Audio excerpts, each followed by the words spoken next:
Do you know that the commonest cause of hepatitis is virus infection? I'm Dr. Rajesh Upadhyay, Senior Director and Head of Department of Gastroenterology and Hepatology at Max Super Speciality Hospital, Shalimar Bagh. And I'm going to talk about viral hepatitis today. Now, predominantly, there are two different types of viruses. Hepatitis A and hepatitis E are viruses which are transmitted through contamination of food and water. And the other group, hepatitis B and hepatitis C, are the ones which are transmitted via contamination with blood or body fluids.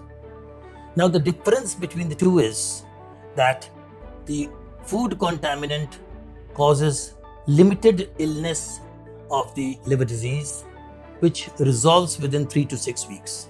On the other hand, these viruses which are transmitted through blood are the ones which can lead to progressive liver disease, leading to cirrhosis of the liver and liver failure as well. So, how do we prevent it?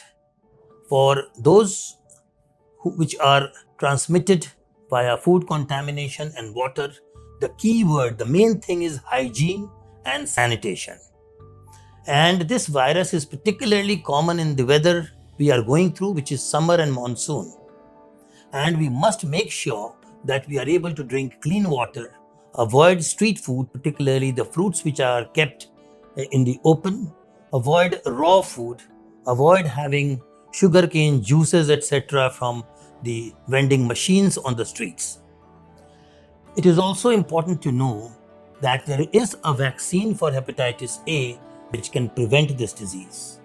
And pregnant mothers who are infected with hepatitis E may have serious consequences, and it may be life-threatening in such a situation.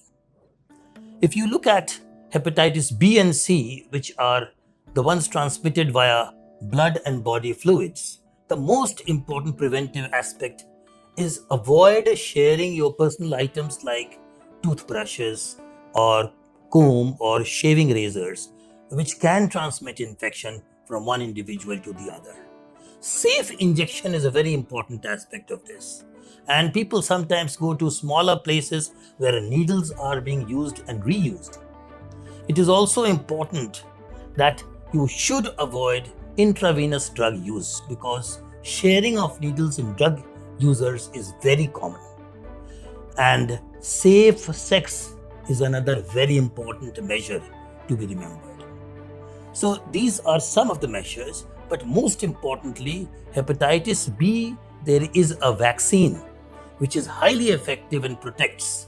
And therefore, anyone who has a risk of being exposed to blood and body fluids should certainly be vaccinated, such as the healthcare workers, people in mental asylums, etc. This is about the protection.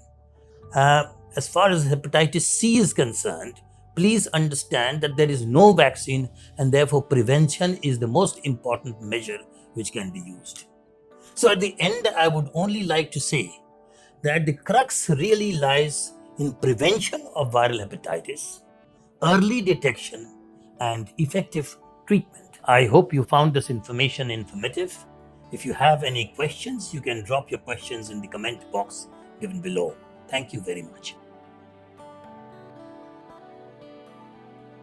Subscribe to our YouTube channel and press the bell icon to get the latest healthcare updates.